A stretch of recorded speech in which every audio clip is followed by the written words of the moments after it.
রাতভর টানা বৃষ্টিতে রাস্তায় পানি জমে এমনি বেহাল দশা রাজধানীর বিভিন্ন এলাকার।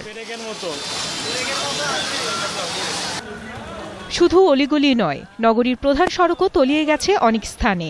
বৃষ্টির পানির সঙ্গে ড্রেনের ময়লা আবর্জনা আর ভাঙা রাস্তা চরম বিপাকে ফেলে সাধারণ মানুষকে। যানবাহনে পানি ঢুকে সকাল থেকেই বিঘ্নিত হয় যান চলাচল। দীর্ঘ যানজটের কবলে পড়ে ভোগান্তিতে পড়তে হয় নগরবাসীকে।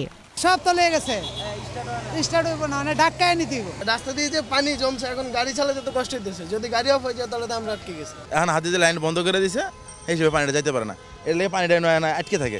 কারণ বাজার ও কাজী নজরুল ইসলাম অ্যাভিনিউয়ে পয় নিষ্কাশন লাইনের কাজ চলতে থাকায় সেখানে জমে হাঁটু পানি। বংশাল সহ পুরান ঢাকার বিশাল এলাকা বনশ্রী, তেজকুনিপাড়া, মালিবাগ মৌচাকে কোমর সমান পানি থাকায় ছুটি ঘোষণা করা হয় বিভিন্ন স্কুলে।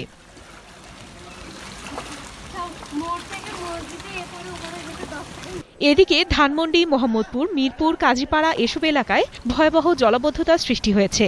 প্রায় হাঁটু পানি পেরিয়ে গন্তব্যে যেতে হয় অনেককে। বৃষ্টি আরও 2-1 দিন থাকতে পারে বলে জানিয়েছে আবহাওয়া অফিস। আফসানা নীলা, 21 টেলিভিশন, ঢাকা।